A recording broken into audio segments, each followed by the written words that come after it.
I need to pull up the document.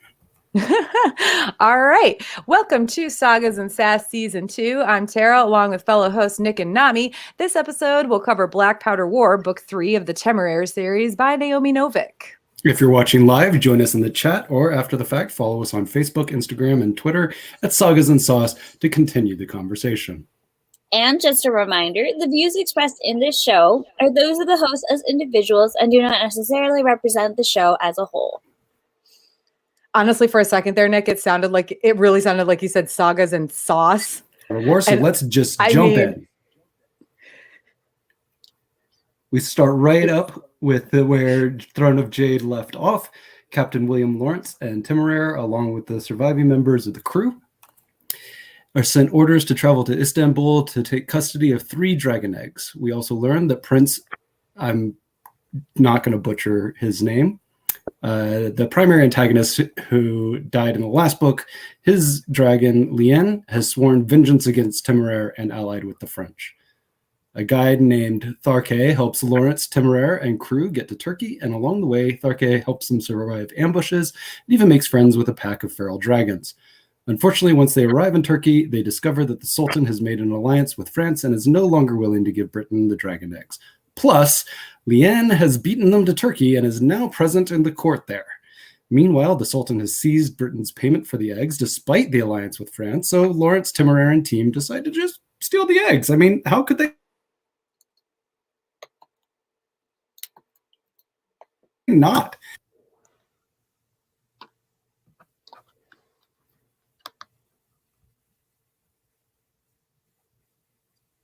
I've got a really horrible lag. Sorry, guys. Is Nick frozen? I don't think so.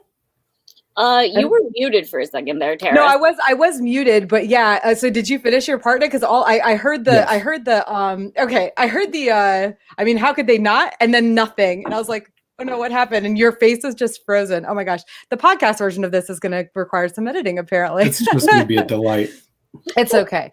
Okay, so before they're able to pull off this heist for this fire-breathing dragon egg, Lien visits Temeraire and tells him that she doesn't want to just kill him. She wants to destroy everything he loves and see him left in squalor. Isn't she a pleasant one? So they escape to Europe, eventually landing in Austria, where they find out that the Prussians have allied with the British against the French. So Lawrence plots their travel through Prussia to return to England. But it turns out that as part of the alliance, the British Aerial Corps promised the Prussians 20 dragons, and none of them have shown up. So Temeraire is requisitioned, but unfortunately he can't be too much of a help as the Prussians insist on using outdated tactics, whereas Napoleon and Lien's tactics are next level. Ultimately, the Prussians are defeated, and Temeraire has to carry the royal family to safety. From there, they are forced to Danzig, but it's clearly about to fall under siege. Also, in the meantime, one of the eggs hatches at this point, and the little dragon that comes out, she is like a little bloodthirsty. She's fire breathing and she's bloodthirsty. Luckily, Tharke arrives with the feral dragons as reinforcements, and they are able to escape and save the citizens of the city by making and utilizing passenger harnesses like the ones they saw in China. Despite the loss of the city, everyone is looking forward to returning to Britain. Most importantly, however, is that the things that he has experienced in China, Turkey, Prussia, and beyond have led to Temeraire deciding that the British dragons, and in fact, all dragons, should be full citizens instead of just steeds. Lawrence tells Temeraire that the war must be prioritized, but he also acknowledges that in order for Britain to survive, they must be more open to dragons like Napoleon and the French have been. I guess we'll find out more about when they return to England in the next book. All right. Sorry, I don't really know what is going on. I don't know if it's my internet or Nick's internet or whatever, but I'm getting lag. I was getting lag in the summaries. So I'm sitting here wait, is he done? I don't know. Or is he just frozen? It's like it might be Nick's because it was cutting out Nick on my end too. And I was just like, okay. Nick, did you just stop talking? It's okay. It's technical difficulties. They happen. We usually, actually, honestly, I'm surprised they don't happen more considering. Yeah. one of the things I was saying, and I don't think you were hearing me, Nick, because like you had like kicked, like you had like dove into the summary, and I couldn't hear that you were talking, so I was talking. So who knows which one of us I will have to edit more of. But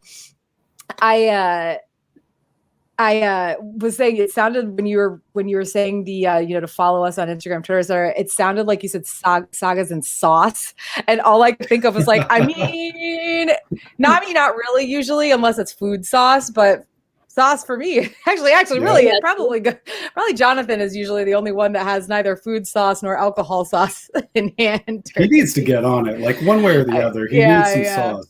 Because then it could be Sagas and Sass and Sauce. Yeah. I did see there's another webcast out there called whiskey and something, or it's something with whiskey and books, but it's, I think they're both W words. I can't remember what the other word is, but I was like, oh, well, I mean, that's basically what we do, not necessarily whiskey, but Sagas and Sauce. Mine usually is. Yeah, Sagas and Sauce. Tune in next time. Okay, so actually, let's get into this. So I know, Nick, you missed our Throne of Jade discussion, but I'm guessing like in book one, I felt it never really seemed to like pick up, and we only had that big like oomph of the divine wind at the end. You discover that Temeraire's got that power, and then book two, we discussed a lot about how slow the first half was when they were on the boat, but then it got really good when they got to China. This one, Black Powder War, I felt like it was pretty good throughout. My one complaint being the unnecessary pages spent on them meandering around Prussia. Like I felt like she was just writing stuff to make sure the book was X number of pages or X number of words, and the story didn't need like the blathering about like them wandering around Prussia, and would have been better without it. But it was, I mean, at least it wasn't the big long trip on the boat. So I felt like. Do you mean like the wandering after they get like defeated in the battle and like they're all like retreating? Well, kind of all of it, to be honest. Like all of Prussia, like the battle part, not so much, but like until we get to a point where things are happening, which is when, they realize they're going to be like totally defeated and they're going to be routed from Danzig and they're going to lose all these people, like, and then the feral dragons show up. Like there's just a lot of nothing. See, I kind of didn't mind it, but also I consumed this book in a very like different way from you, because I was on the audiobook and I was listening it to at 2x speed. So for me, the actual Prussia wandering section was maybe 10-20 minutes at most. So it didn't like actually feel drawn out. I honestly have to say that I think this book was one of the most like well-paced that this book felt the most well-paced of the series. So far, I really enjoyed that, because I was literally bracing myself, because last episode you had said, you were like, oh yeah, it's like really, really good, and then there's a slow part at the end, which is Prussia, which is what I'm gathering. But to me, even when I was listening to it, I didn't really feel that slowness. Actually, there was one point in this book where things were going so fast that I was like, hold up, wait, I need to go back to my ebook and read this. And I like hadn't felt that need or that vibe from these books yet, which was really, really exciting. It was the egg heist. I love me a good heist. I enjoy heists. Also, the one thing that really irked me in this book was just like the lovely catcalling misogyny subplot of the guys just being horn dogs and being like, we're gonna catcall at all the women, and then that leading to the idiots who try to sneak into the harem. Like, and I'm just sort of like, why are men? That was. Are they even men though? These are like young ass kids. Like, and they made it sound like it was like teenagers or young adults. Yeah, I would go with they're like 14 at most, I think. I don't know, man. Not that makes it any better. I just feel like it's continuing. Why are men? Yeah. Sorry, Nick, but like. I don't have a good answer. Your species does some distasteful things, like catcalling anytime they see a woman. I think the thing that struck me the most is that like Tharke's talking to like one of the women in literally full covering hijab, and they're like catcalling, and I'm like, why are men? And I think the fact that part frustrated me so much, I was like, thank you, Naomi Novik, for like including this in a way, because look at these garbage boys being garbage boys. I think I'm the only person who, like, when the like Sultan's officials came in, they were like, "We must put these men to death." I was like, "Yeah, kill them, catcalling, murder." Well, I mean, they weren't just catcalling either. Like the ones that they were gonna kill actually like climbed fences and stuff, like to go after the girls. Like it was creepy. What were you gonna say, Nick? Go ahead. That actually is a question that I have, because I expect that kind of writing from men. I don't expect it from women. And so I'm wondering if y'all felt like it was, including that was beneficial because it shows that aspect that's very real, or if you felt like it was gratuitous. So I get what she was trying to do. To make the egg heist work, she needed them to know where the baths were, because that was where the eggs were kept. I just feel like it could have been done differently, because like it's not just like the sort of like misogynistic undertones, it's the cultural insensitivity of it too. That was the other thing that like I wasn't gonna bring up, but now that Tara's brought it like onto the plate, I'm like, I'm eating this food, I'm here for it. Like just like white Western culture's obsession with like the brown sultan and his harem, and that's like the only brown royalty stereotype you see. And like it kind of led me down a bit of a rabbit hole, because I was like, I object to this on the principle that it's the only brown content that I ever see out of Western media, and I hate it and I'm done with it. And then I was like, wait, I should Google if like, you know, harems were actually like historically accurate. Like, did Turkey sultans always have harems? And then I was like, you know what? Even if it is, screw it. It's literally the only thing that Western audiences have cherry picked from Eastern culture that they want from brown people. So, no, I'm not okay with it. Also, ugh. I think so. I like, I'm torn about this, because as I can't call myself a historian, but I was a history major.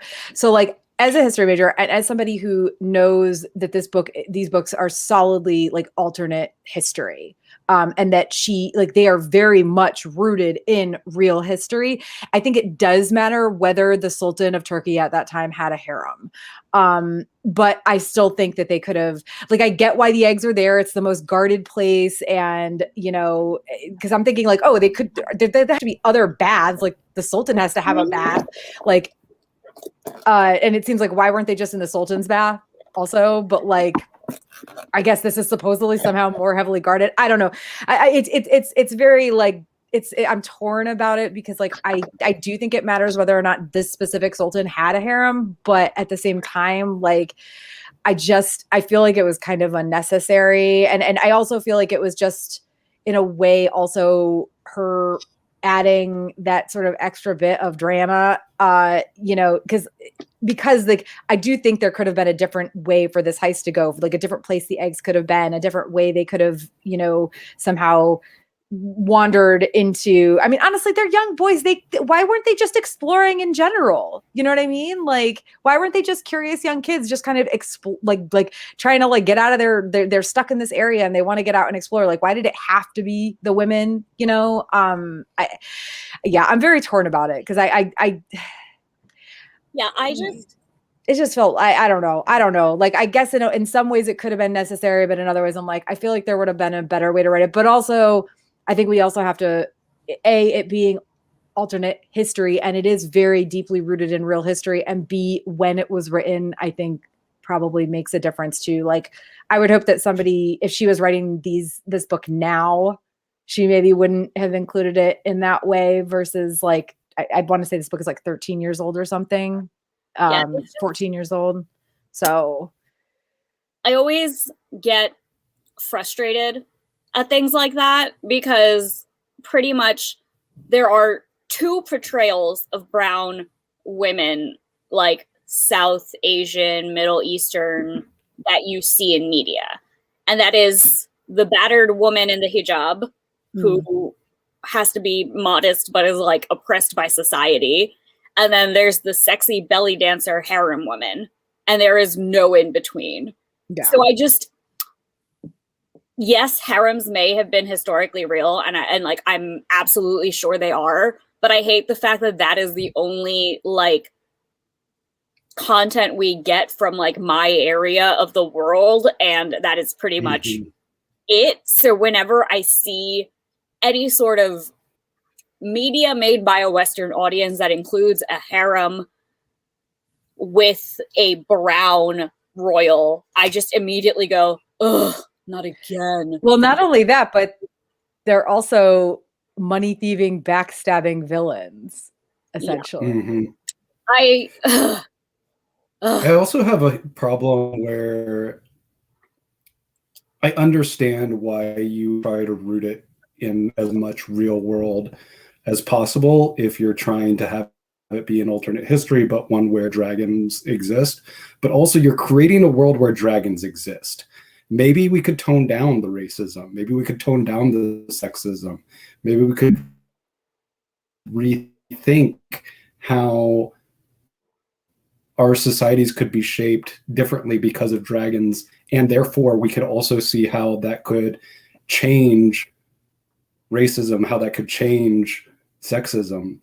I'm just so tired of seeing this repeated when we could be telling, to Nami's point, we could be telling stories that are more diverse, because certainly even if this specific sultan had a harem, that doesn't mean that like it has to fall into all of these other racist tropes about that area of the world at that time.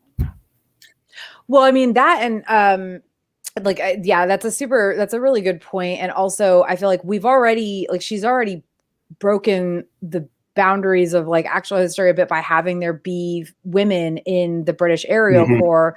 I mean, and we talked about that a little last time, where like they were on the boat and the sailors discover that Emily is a girl. You know, I think she's a little boy, but then they discover she's a girl, and it's like it's kind of just glossed over. It's like, oh, she's a girl, and they all think that everybody's gonna throw a fit about it, but then it just nobody ever talks about it again.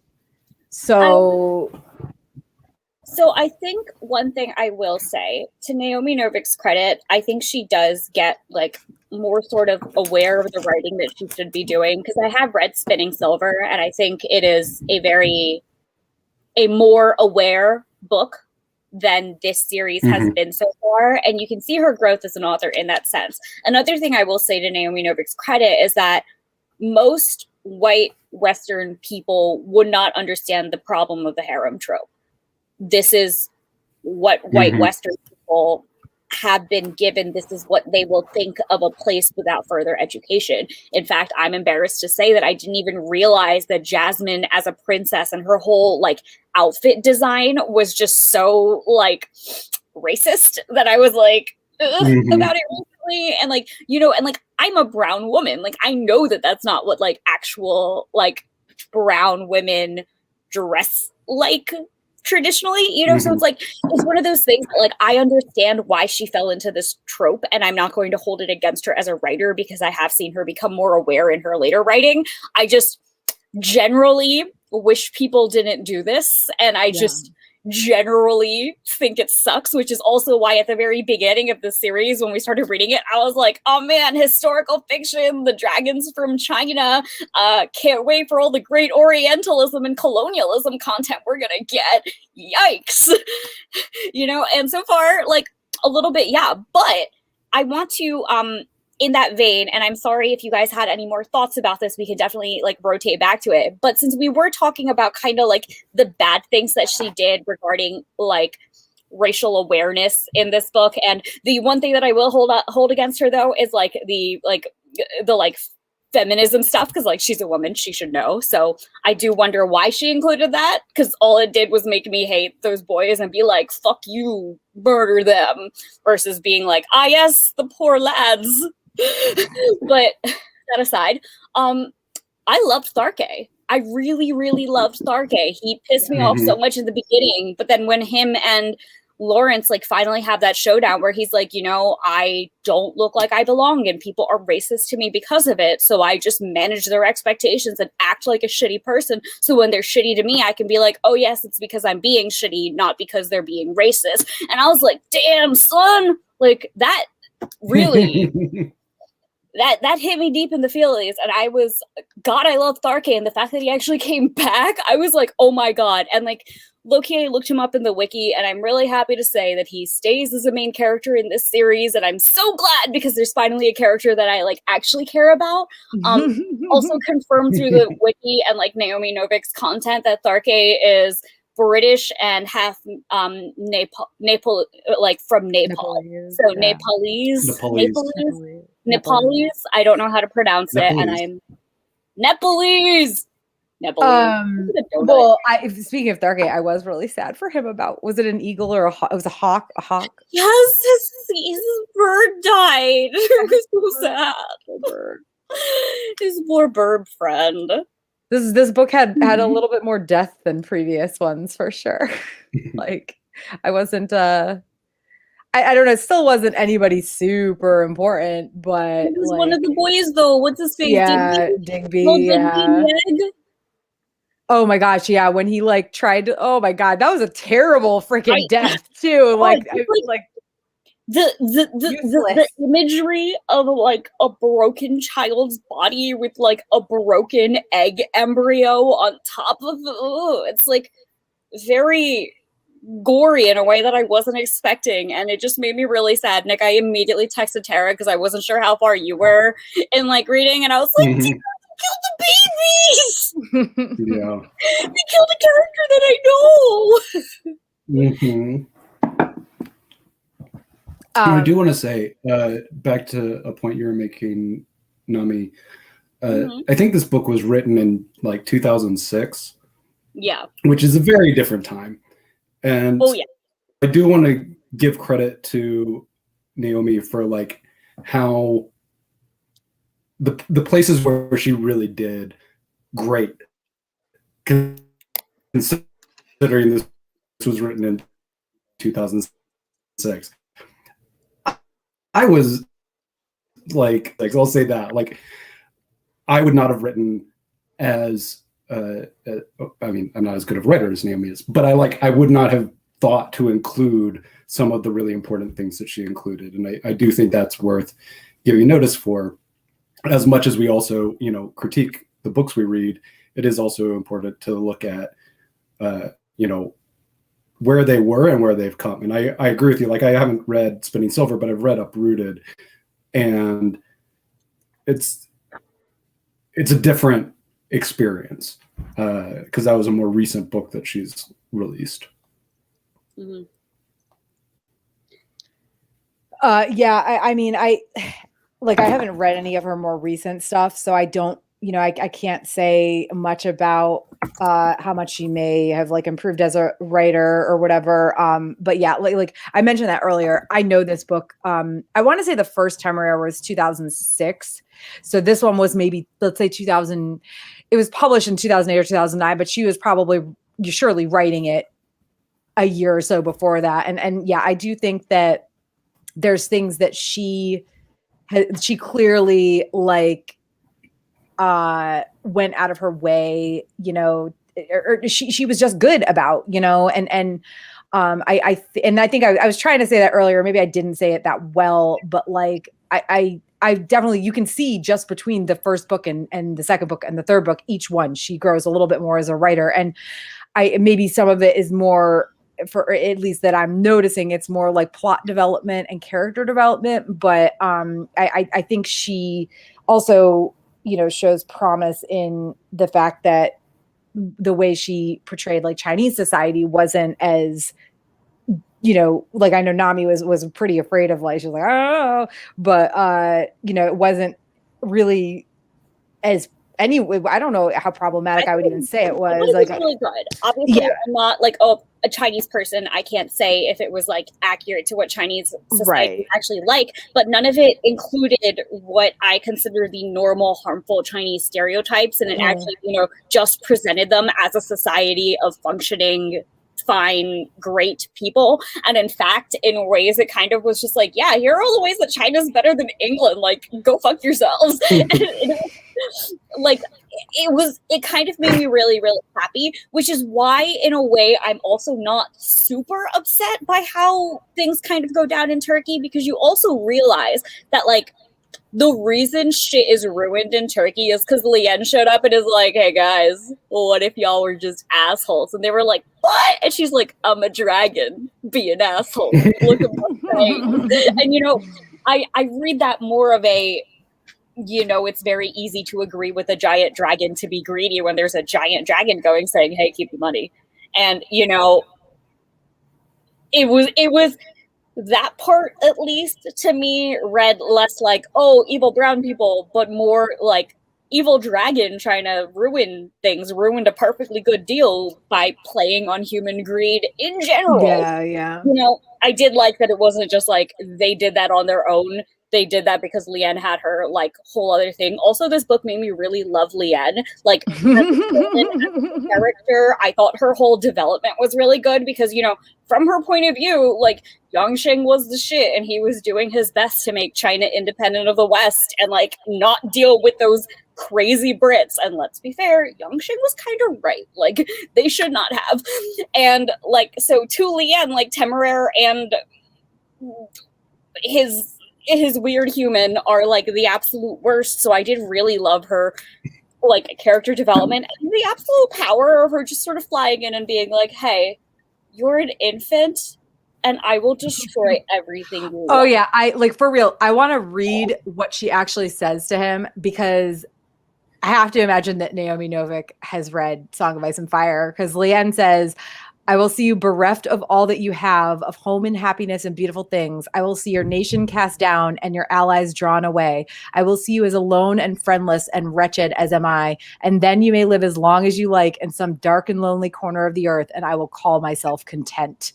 And this was just like a dragon. I swear to God, it's like a dragon version of what Tyrion says to Cersei, like about, you know, I can't even remember the exact Tyrion quote, but it is so very like Tyrion to Cersei. And of course, I want to say that when Tyrion says that to Cersei, it's from Storm of Swords, I believe. So that was published way before this book was. And yeah, I was just like, oh God, like she has to have read Song of Ice and Fire, because this is like, yeah. Like it might as well just be the same quote, honestly. It was so good. And I just, you know, there is something very like lovely about a compelling and good villain. Like, not that obviously that they're morally good, but that like you can see their motivations and you can just be like, yes, I see why you're doing this. If I was you, valid. And I think it was just, it's so gratifying to see the evolution of that villain happening, like just on screen directly, versus like, you know, the last book series we read, like the Darkling was just like comedically evil, and his development to be comedically evil wasn't shown on screen, so he was just a crazy psychopath evil man. And I love the contrast of like having Lien like slowly building up to be this big bad. In this book, she sort of steps in and she's like, hey, I'm gonna ruin you and you can't stop me. Bye. You're an embryo. Peace. Well, and also just her when Lawrence and the Prussian guy whose name I'm never gonna remember actually like see Lien and Bonaparte talking, and of course it's like, you know, listen, I get where Lawrence is coming from, like not killing Napoleon when he Badenhauer, like when he and Badenhauer had like Napoleon in their sights, like you know, Lien was right there and everything. And I know the series would like probably have been over if they had killed him, and also it would be a way more like alternate history in that case as well. It was still maddening that they didn't, but that whole scene with Lien and Napoleon, like I think sometimes, like especially like as we're taught in, you know, when we take like Western Civ courses and history courses, I mean, I'm sure like in high school, it's the Napoleonic Wars get like a brush over if you learn anything at all. Most of my high school courses were straight up American history, but like, you know, even in college, my focus wasn't on European history. Really, it was a weird mix. I won't get into that, but like, I still like, I think people, I know a lot more as a history major than somebody who wasn't a history major would. And I think that it's too often brushed over that, yeah, Napoleon was trying to create an empire and maybe that wasn't great, but also, and a lot of people like suffered because of it, but also he was a fucking genius. Like, and he actually, like, to the people that were good to him, he was actually a good guy for the most part. Like, he was a bad guy to a lot of people, but he wasn't, like his relationship with Josephine and everything, like there's so much like that most like history courses like don't unpack about him, you know, beyond like, oh yeah, he was good at tactics, but it's like, no, he was more than that. He was freaking brilliant. Like, I don't think the world has seen his, you know, caliber since, honestly. I mean, clearly they haven't, because nobody's made it as far as he did. Mhm. So it was I kind of just liked seeing Lawrence, seeing him and just commenting on his, you know, not just his look, you know, but his just demeanor and everything. And of course, we don't know if that's exactly how he was or whatever, but I mean, he was basically treating Lien like an equal. You know, it was a very interesting scene, and as maddening as it was that they didn't just murder him for, you know, just because it would have been all over. It still was, you know, I don't know. It was, I really liked it. Yeah, I really love that scene as well. And I also was like similarly maddened. I was like, I understand that this is like what honor of the time dictates. I understand that this would end the story right away, but why aren't you just murdering him? Like, do it. Assassination. If anybody in England hears that you did this, they will straight up shout at you. Honor be damned. And like, Russia would love to take a giant bite out of your ass for not just murdering Napoleon when you had the chance. Like, but it's fine. Honor, I guess. This is some Prince Zuko crap if I've ever seen it. Yeah. The whole like, we're not going to do it while his back is turned. I've tried to ignore that reasoning and just be like, I mean, listen, Lien was there, like, so they could have like shot him in the back and then they'd be murdered. And like, God only knows if like his armies, how long would it take them to find out that he was gone? And would it even matter for Prussia, especially because like their plans had already been laid for the most part? Like, you know, there's a lot of like, what ifs there, but that doesn't stop me from being annoyed by it. Nope. That's a big ass mood there. It's like if Hitler was like right in front of you and you had the chance to shoot him and you didn't. Because honor. Yeah, well, I mean, I hate to tell, like, let's not compare Napoleon to Hitler though. Fair, but like in terms of leadership, that is comparable. Yeah.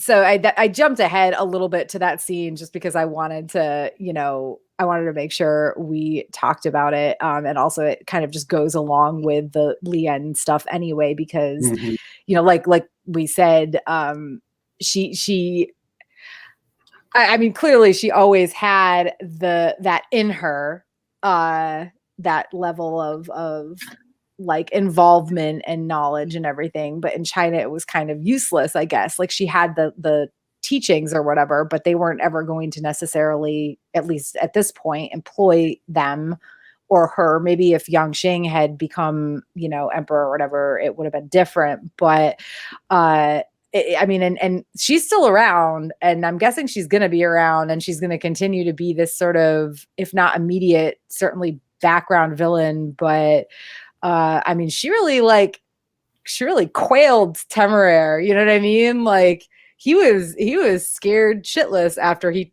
you talk to her and she threatened him the way she did, I mean, which I suppose anybody would like, be, but yeah, like, wouldn't you be? Because, like, imagine, like, this is essentially like a soft albino grandma who just taught you how to read, coming up to you and being like, well, actually, sweetie, you fucked up my life, so now I'm gonna fuck you up.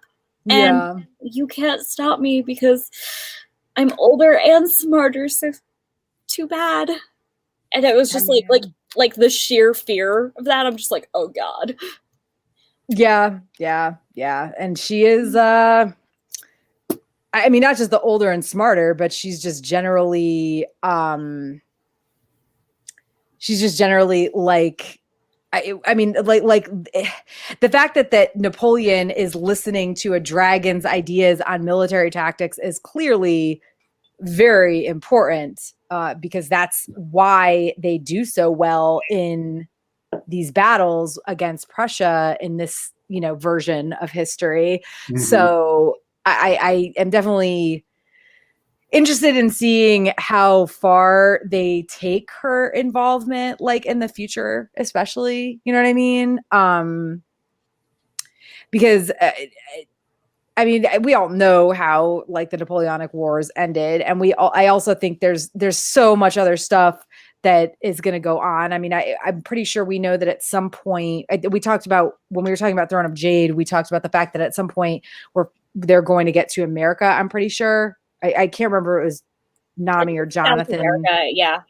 Yeah.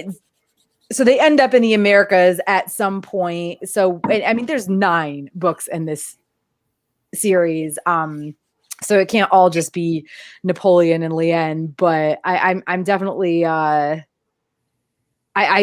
interested to see, because you'd think with Temeraire's power being what it is, and now they also have this fire breathing, like Britain also has this fire breathing dragon, or is going to very soon. It's Napoleon's going to need Liane and her knowledge and tactics in order to stay afloat, I guess you'd think. Like maybe not right away so much, but certainly very soon.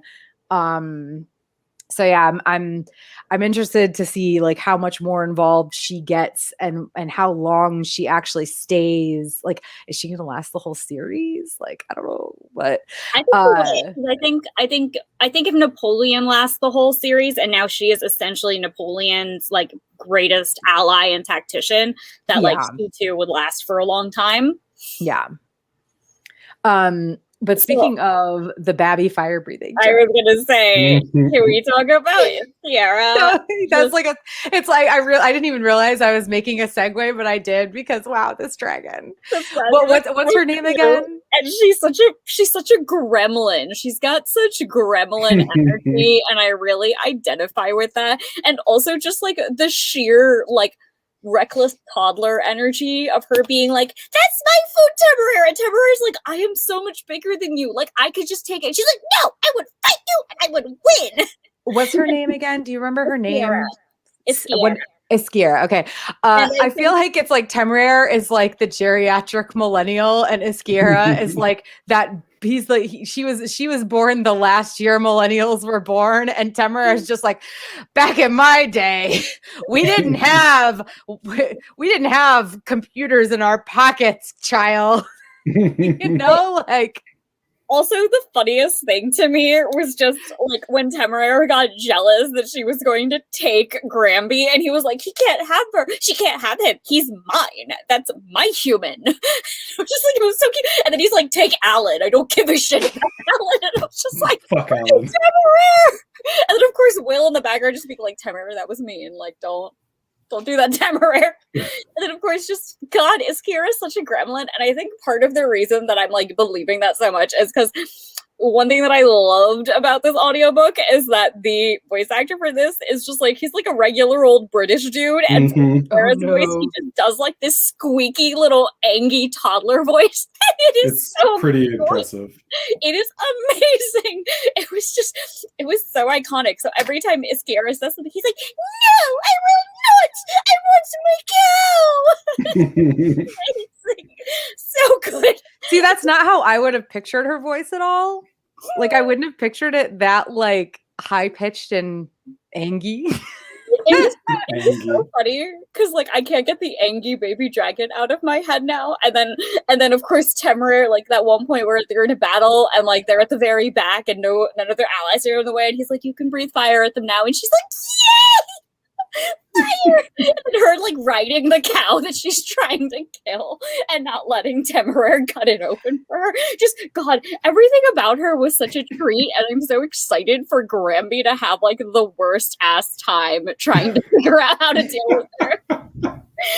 Poor man is, but he's also Granby. he's like honestly she's like a misbehaving like dog like puppy like rescue dog or something. Like I'm literally thinking of like, oh gosh, like my dog Sokka is so just like obnoxious and dumb sometimes, and like I'm just like, that's exactly how I picture this. Like he's like, oh gosh, like, oh, this is so frustrating, but also I love it so much.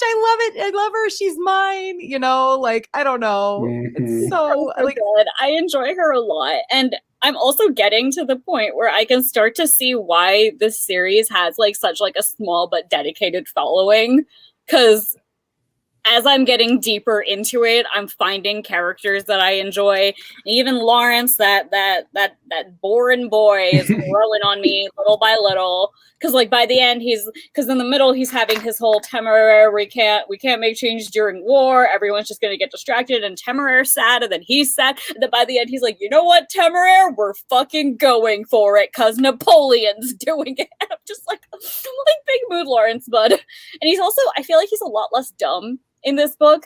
Like, truthfully, him just being like, we're gonna heist the eggs made me like him. Like, truly, that was all he needed to do for me to just be like, you're not a boring man anymore. And him being like, reckless egg heist. And I was like, yes! And did they, now I'm like, I know that one of the eggs, obviously, they lost. Did they only carry two of them out? What happened to the third egg? So the third egg is the one that falls with the boy. So they have two eggs? So they have two, and now the one is hatched. Okay, so the other one hasn't hatched yet. I my apologies, but like I kept saying this the last time, but I hadn't, you know, I finished reading this book back in like April, so like some of the finer details I'm just kind of like missing. But dare you not remember the exact number of eggs they heisted? Well, I knew there were 3, and I knew that they took at least 2, and that one of them was destroyed and one of them had hatched. I couldn't remember if the third one was one they had like somehow had to leave behind or something. But so they're still waiting for the third one to hatch, but it's not a fire breather. I know that. Yes, a regular old dude. But yeah, I'm very much like, it's very difficult for me to not look ahead and see if there's any information on what happens with Isquera and Granby. You know what I mean? Because it's like, I care about Granby. He's one of the few people in these books that I actually give a shit about, and this dragon is hilarious. So I want to know what is going to happen with her. I'm guessing that her being a fire breather, she's going to become, you know, I would guess that she's not going to be in their like formation if he stays with Lily and Maximus. Just because having a fire breather and an acid spitter in the same formation seems like overkill, but I truly have no idea what they're going to do with her, because they have. This is British. I don't know. These are British tactics. They're probably about as great as Prussian. I'm very curious. I was actually very like entranced by like the tactics of war in this book, like when Napoleon shows up, because I was like, oh dang, that's a good idea. Oh dang, that's a good idea. And I'm usually not. Usually the war parts come and I'm like, all right, zone out time. But this time I was like, whoa, look at that tactic, which was weird energy for me to have. Aw, cute. Sorry. No, this is cute. So cute. But yeah, so there is like all of that. But then, yeah, no, I hope we get consistent Isquera content, because she's my little Angie baby now. And I want to see more of her being a gremlin, and I enjoyed that. Just like the energy of like a little pint-sized infant trying to fight like the Rock is what I was getting from this, and it was very funny. And meanwhile, the Rock is like holding her at hand's reach and just being like, "Small child, no," and she's like, "Small child, yes." And he's just so frustrated with her too. Temeraire is like, because he when he came out of his egg, he was like so mature already, and we didn't really get to see how like any of the other dragons, or like Maximus or Lily. So like, is she like this because she's this type of dragon, or because it might be a little bit of both? So I think she might be like this because she's a fire-breathing dragon, and I also think that like Temeraire talking to her in the egg and like teaching her things might have just made her like very crazy, because it also seems like it made her a little bit extra. It made her a little bit extra angry, because I think that like the other thing is that like when she comes out and names herself, like Granby is shocked, and like that's like not a normal aviator thing, and he would know. So like I think she's a bit extra. But I enjoy that she's a bit extra. I'm sure Lily came out and was just like a proper lady, and she was like, "Yes, here, have a little acid. I'm going to." Wait a minute. Is Temeraire a little bit David, and she's a little bit Alexis? Like I can even imagine her doing like the hand thing. I'm a little bit single, even when I'm not. Is this a Schitt's Creek reference? Yes. Okay. Yes, I was like, I don't think I get this, but I kind of get this. Oh no, you haven't watched Schitt's Creek? No, I've only watched like half the first season, and everybody keeps telling me that like the first season isn't even the good part. So like I will watch it eventually, but I just haven't actually yet. Yeah, I know you need to, but not to go on I don't want to go on a Schitt's Creek rant, but yeah, it's so good. But yeah, that was like kind of the picture I got, was like Temeraire being just like, ugh, come on.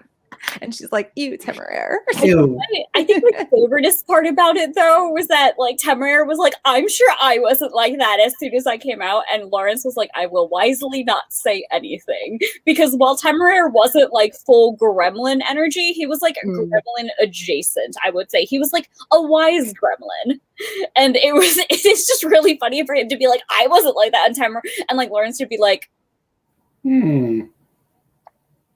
I will say nothing. I like the idea of dragon types being like zodiac signs. Like fire breathers are like your Aries, and you've got the ones that are Sagittarius too, maybe. I would guess. Yeah. You're probably That's my new headcanon, is that dragon types are the equivalent of zodiac signs. Now I feel like I need to search this and see if anybody has done it. And if they haven't, I think we need to sit down when we're done with this series and like write them all up, because what is the Libra dragon? I need to know this for selfish science. We might not know that yet. That's the problem though, because like we've only met. We knew this. Libros. We've only met like how many times? We've met the acid spitters, long wings, and we've met the Maximuses. I only remember their names. I don't remember the Maximuses. Yeah. The copper, something coppers, and then like the Celestials, the Imperials, and we don't really know that much about the Imperials really either. There's so many dragon types that we know little to nothing about. The Fleur de Nuits, like we know what they do and what they are, but we don't know anything about like what their personalities might be, but whatever. I'm sure there's 6 more books in this series, so I feel like we're gonna get, I'm hoping, and I don't even, like I said, I don't even remember what the other egg is that they have, but it's another Turkish dragon type, so we're gonna know about that sometime soon, and hopefully it will, when it hatches, they'll give it to somebody that's not, that will actually like see the dragon again. Or see the dragon ever at this point. I'm still shocked that one egg has not hatched yet. I think that's why I forgot about it. I just kind of forgot about it. Temeraire was saying that it was like young enough that like it wasn't like developed enough yet at all, so it still has a while to hatch. I remember. Oh yeah, because some eggs can take a really long time. Yeah. And also, I think it's that most eggs take a really long time, but Iskiara's was like really close, which is why the deal was happening now. Yeah. Other than that, Oh, well, and we haven't really even touched on, and I think this is probably like the last thing we have to really talk about. We haven't touched on the feral dragons at all, which are super important. Like, especially because like, because of like the bit at the end, which is that guy writing that essay about how dragons aren't really smart, and if you teach like an animal, you're always going to think it has intelligence, and if a dog could speak, of course, why wouldn't it? And I'm like, but ferals have a draconic language, bish. Yeah. Well, I mean, and that, and like, I mean, just the whole storyline with them, it's like they make the decision to go to Turkey, and then they get there and they're still feral, you know what I mean? But then Tharke goes back and he like collects them, and they agree to help, and they carry people. Like they help, don't they? They like the ferals, they help carry the people from Danzig like out of the city and to the British ships and everything. And it's like, yes, they're doing this for their own like quote unquote selfish reasons, but I think it's really important, to note that throughout all of their interactions with them, like the only time they do something that's really sort of harmful is when they see the herds of sheep or whatever they are, and they like attack them without thinking. But dude, they've been living in those mountains on these scrawny ass goats. Like they deserve those sheep. They're just sitting there like ripe for the picking. They haven't learned, what Lawrence patiently taught Temeraire, that you can't just take, herds that belong to others and stuff like that. Like, and I the fact that Tharke was able to go back and like convince them to like come help and everything, I just regardless of how he did it or whatever, I just feel like it's really, this is like a really important development in the series, because we've only ever heard about feral dragons like in passing, like they're either dangerous or they're like kept in these breeding grounds. And I think the other thing was like, we knew that Lawrence obviously had some misconceptions about dragons, because like he comes into the service and he learns a lot about them, and China's obviously doing things very, very differently. But I think the amazing thing about this is that even the aviators are shocked that the ferals are like just sort of being chill with them and like being like helpful. And like, I think it's so important, because like it kind of makes like Temeraire's whole like argument for dragon rights like just be like, hey, look, like listen to like the one person who's like dragons aren't sentient and aviators are just being like, look at my smart puppy. And like also that whole comparison just made me very happy, because all I could picture, Tara, was you being like, if Sokka could talk, he would be very smart but dumb. And I'm like, yeah. Yeah. But it was so good. And like I loved all of it, and like the feral dragons, and just like little Arcady. Well, he's not little, but like I just loved him in general, because like his whole vibes is like, yeah, I'm like third biggest, but I'm also first smartest, so take that. Yeah. And oh my gosh, and it's like, when they first meet them and Temeraire doesn't want to share the pigs that have like already died and are probably gonna rot anyway, because he's like, those are my pigs, and Lawrence is like, listen, like we're about to like shelter in their home.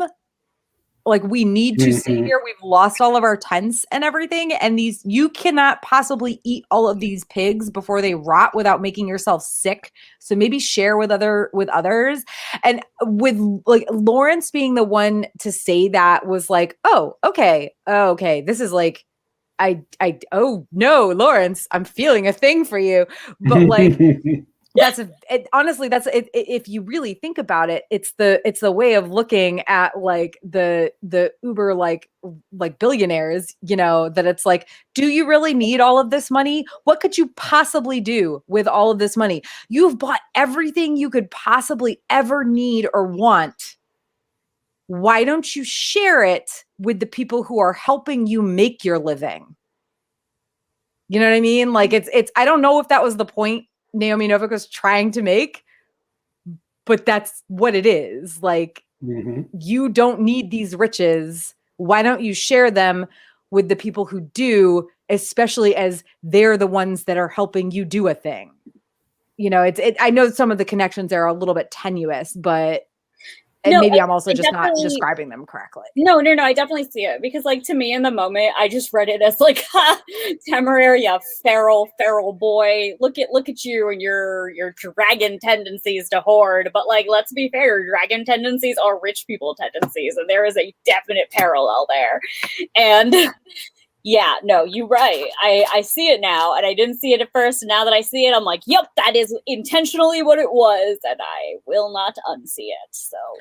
Well, and also considering that, you know, at the end of the summary, one of the points that we made was that, you know, Temeraire is like, he has everything that he's experienced so far. Well, more so what he saw in China, what he's seen with the ferals, you know, et cetera, like have led to him deciding that, you know, all dragons across the world should be more than just weapons or steeds, you know, and of course Lawrence is back here being Lawrence and like, oh no, but Temeraire, like we have to prioritize the war. We got to win over Napoleon. And so I know that there's like, I don't know, like I'm hoping, or I'm guessing that like also the interactions with the feral dragons and the fact that they came back and helped and everything, you know, that's just another kind of notch in Temeraire's like, you know, list, or another bullet in his list of reasons why dragons should be treated as more than what they are now in, you know, especially British society or whatever. You know, he's got such big ideas, and we saw him getting those ideas. I know, Nick, you weren't on our Throne of Jade discussion, but like, I'm certain you read the books. Otherwise you'd be pretty lost in this one. But you know, we see him like learning these things in the last book, and in this book he's consistently insisting on how he's going to want things to change when he gets back to Britain and everything. So it's going to be interesting to see how long it takes them to put any of these ideas into play. And I think it's probably going to start with these feral dragons, really. And I think it's going to be a combo factor of like the feral dragons being there, and the feral dragons having made the decision to save the people, and them having their own language, and Tharke being able to speak it and comprehend, like humans being able to like technically use this language as well. Like it's not just quote unquote grunts and groans like an animal. God, I wish I could learn to speak bird cheeps. That would be pretty great. But continuing real train of thought, like, and I think, you know, another big thing is going to be Lawrence and like the rest of the aviators going in and being like, hey, look, like the army was more effective when people were used to dragons. So people need to be used to dragons if we want to beat Napoleon. And I think more than anything, that's going to be like the reason people are like, all right, maybe we'll consider this, versus like, hells no, put them back in go to the breeding grounds, Temeraire. Well, God, I hope not with that. That would be, I can't, they can't afford it. The British can't afford to do that at this point, no matter how ridiculous they think he's being. We know it's probably not going to happen doesn't mean the story can't like surprise us, and the next 6 books are just Temeraire sagas and the breeding grounds, and Lawrence just like woefully narrating from a prison cell. Could you imagine the rest of the series? Oh no, God, no. I'd rather not, like, honestly, like just the brief like discussion about Temeraire being with May, and Lawrence was just like, oh like, there was also that section in this book when like I'm pretty sure Temeraire like learned how to masturbate, and he was like, don't you like it better with a person too? And Lawrence was like, oh God, what? No, we're not talking about this. These are things that I would just like rather not be included, you know. every time it happens, I just think it's hilarious. I haven't read the Pern books for a reason. Valid. I also haven't read the Pern books, but it's mostly just because I haven't bothered, not because of specifically that. But like whenever it happens in this book, it doesn't make me like, but it does make me just cackle. Yeah, it's not like gross. It's more just like, I don't want this. I don't want it. I don't want this at all. It would be like if my dogs could talk to me, okay, or my cats, and tell me about their sexual escapades if they weren't all, neutered and stuff. But like, I don't want to hear this. You know what I mean? Like, I've been reading it more as if like my little cousin came up to me and was like, "I have a girlfriend now," and I'm just like, "Okay, all right, it's nice for you." Good job. I mean, I got a call a couple days ago from my little sister, and she was like, "So my 14-year-old kid has mono," and I'm like, she's like, "Can you get this? Like, what can you get this from?" Because of course I know what she's thinking. It's a kissing disease, but I was like, "Listen, you can get it from sharing like utensils and cups with people. It is mostly entirely spread by saliva, so like." It doesn't necessarily have to have been a kissing disease, like from kissing.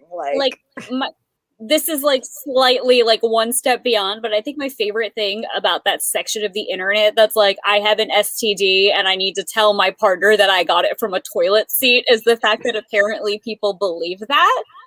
Like, I'm just sort of like... Well, I mean, listen, this is a kid who has been homeschooled for an entire year and has only female friends. Like, so she could have, I suppose, gotten it from one of her female friends. Yep. But I just knowing my family and my niece, I would guess not. So, but maybe I need to have a talk with her. Never know. Just as like the one person in the family who's, out, maybe I need to sit my niece down and be like, so was this the kissing disease or did you just do a dumb and eat off of someone's fork? Also, like, if this was the kissing disease, like, why are you kissing people during a pandemic, sweetie? Like, could you maybe not?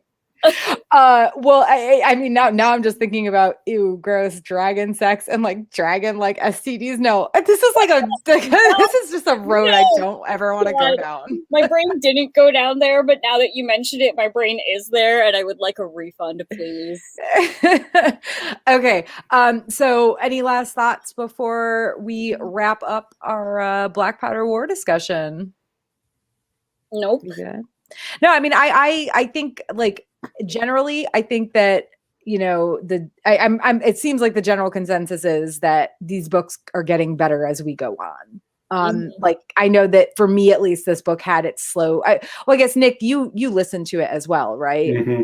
Yeah. So did you feel like the Prussia stuff got a little slow, or do you think that it's better if you're listening to it? I think it's better if you're listening to it. Okay. Well, honestly, that's good to know. Like I to be honest, I don't have time to listen and also pay attention to what I'm listening to.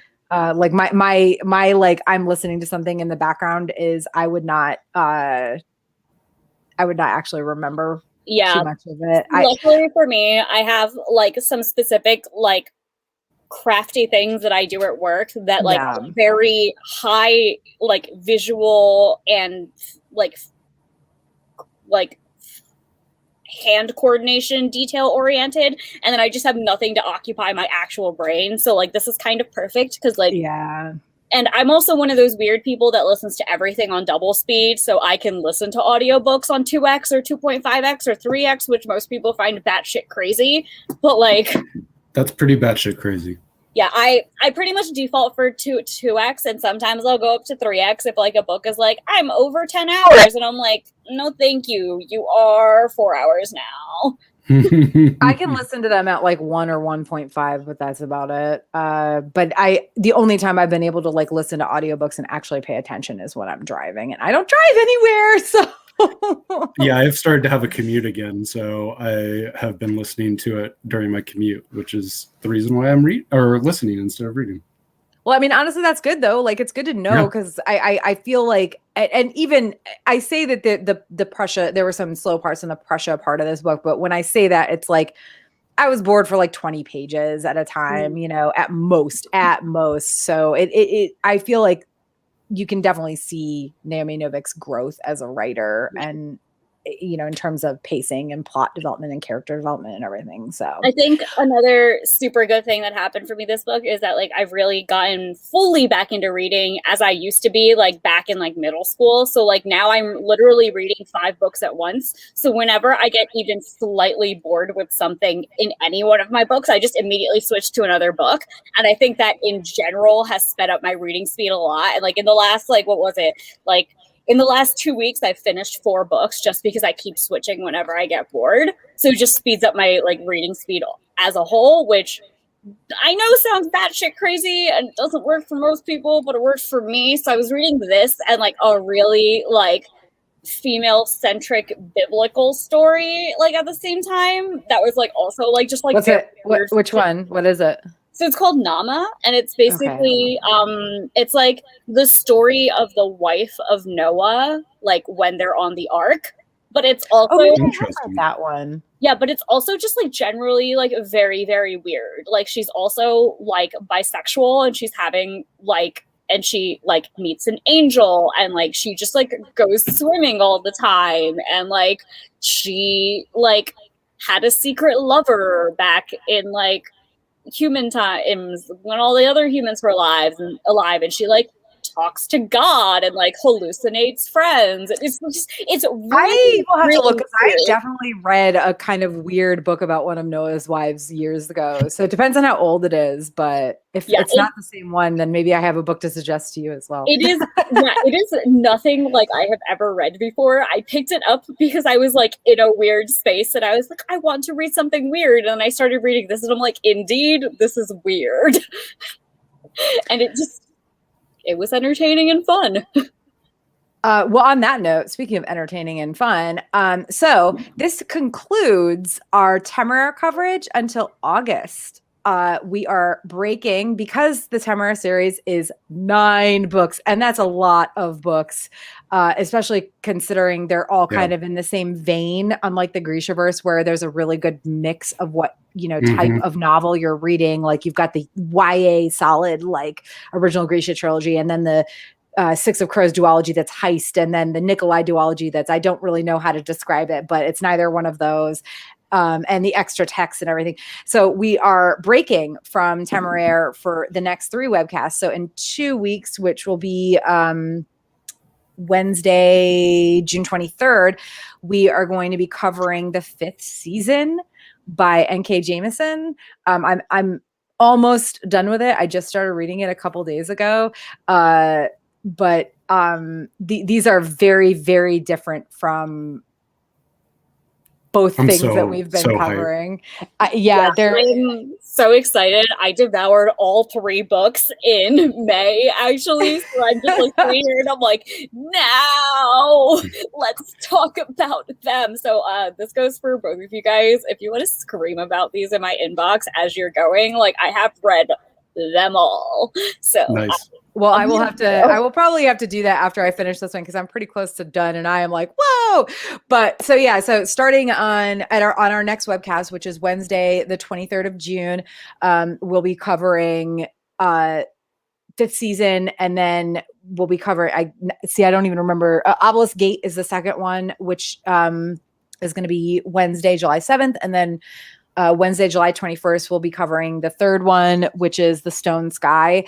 And then we'll go back to 3 Temeraires, and then we'll break again for a different trilogy. But I'm actually really excited about not just taking the break from Temeraire, but just in general mixing it up a bit.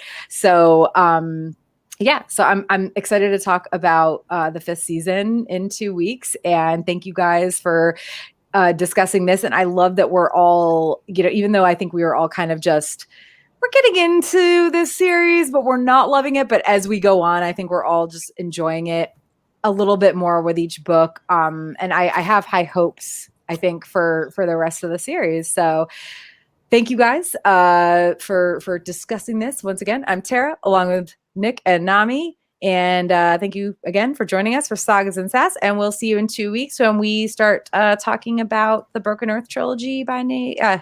Jemisin. Wow. When we start talking about the Broken Earth trilogy by N.K. Jemisin, I can talk. Have a good night. Bye. Bye. Bye.